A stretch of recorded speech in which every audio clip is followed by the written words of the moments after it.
Beneath both post locations, install at least two 2-inch by 8-inch blocks, using at least 3 number 10 by 3.5-inch deck screws, penetrating through the joists at least 1.5 inches through the blocks. Screws are sold separately. Plumb and level the posts using leveling shims. Secure the posts in place with the appropriate fasteners, also sold separately. Measure the distance between the top and bottom posts. If the distance is more than 8 feet, one middle post needs to be installed. Assemble the 2-piece post trim cover by inserting one fastener in each trim half. Snap these in place, concealing the post flange. Loosely assemble the bracket base and cover for the top rail and use it as a template to mark the locations for pre-drilling. Place the base and cover on the post and mark the hole locations for each base. Pre-drill using a 1/8 inch bit and secure the base to the post using the non-painted flathead 1.5 inch screws provided. For 32-degree stair installations, the base location should be 2¼ inch above the middle of the top hole on the posts. For 26-degree stair installations, you can move the base up 1/4 inch. For 38-degree stair installations, you can move it down 1/4 inch.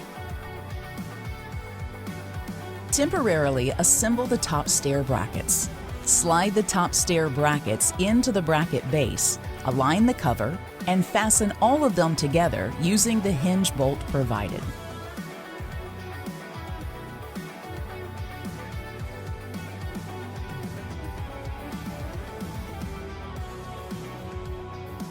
Adjust the top stair bracket to match the stair angle. Align the top beam with the brackets and mark both ends. Cut at these marks and test for proper fit. Measure the length of the top beam and cut the top rail, sold separately, to the same length. Insert the top channel into the top rail and ensure both ends are aligned. Disassemble both top brackets by removing the hinge bolt.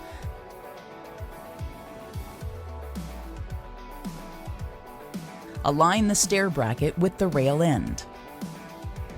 Using the pre-drilled holes as a guide, drill through the railing using a 1/8 inch bit as shown.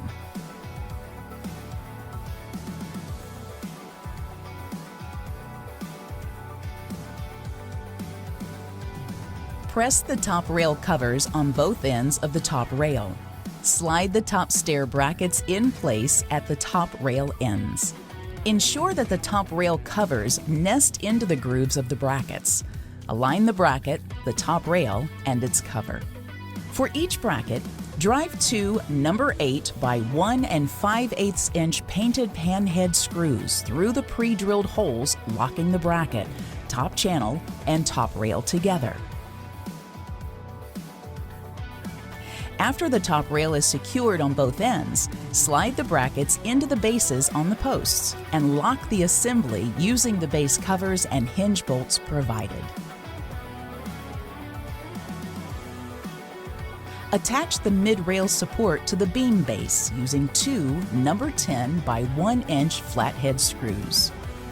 Locate the approximate desired position for the mid-support. Temporarily string a cable through the bottom hole of the top stair post, mid-support, and bottom stair post. Pull the cable as tight as possible. Maintain tension on the cable and slide the mid-support down the cable until it rests on the stair tread without causing the cable to form an angle where it passes through the mid-support. Plumb the support and mark where it intersects with the bottom of the top rail. Subtract 1/4 inch from this mark and cut on that mark. Slide the mid-support adapter onto the top of the mid-support. Return the mid-support to its desired location. Check for plumb and again use a temporary cable to verify that the location of the support does not change the angle of the cable. Push the adapter up to touch the top beam. Using the adapter's pre-drilled holes as a guide, pre-drill two 1/8 inch holes from the bottom of the top channel up through to the top rail, being careful not to go through the top of the top rail. Drive two 10 by 1 3/4 inch flathead screws up through the holes to lock the adapter, top beam, and top rail together. Mount the adapter to the mid-rail support using one 10 by 3/4 inch panhead screw. Repeat to finish all of the supports. Use two 10 by 1.5 inch wood screws to fasten each base on the stair treads. Our installation will not be using a mid-support. The span is less than 4 feet and does not require it. Install the threaded stud in first. Feed the cable and stud through the end post. Insert the plastic stud bushing into the pre-drilled hole in the post. Slide the stainless steel washer onto the threaded stud and start the brass lock nut onto the threads as far as possible by hand. Pass the bare end of the cable through the intermediate post and through the end post. Push the bare cable through the other end post and mark the cable at the point where it enters the end post. Slip the Delran washer over the body of the pull lock fitting. Rotate the pull lock fitting clockwise as you push it onto the cable. Push the pull lock fitting along the cable and firmly into the hole in your post. Pull on the cable with cable gripping pliers to create as much tension as possible as you seat the pull lock fitting into the hole. Return to the threaded stud end post. Insert a 1/8 inch hex wrench into the broached opening on the tip of the stud, tightening the lock nut with a 7/16 inch wrench while holding the hex wrench to prevent the stud from turning. Tension all cables to desired amount in sequence, beginning with the center cables, moving up and down toward the top and bottom. As you tension each cable, give it a sharp pull downward mid-span to help set the wedges, then retension as necessary in the same sequence. Here is our recommended tensioning sequence.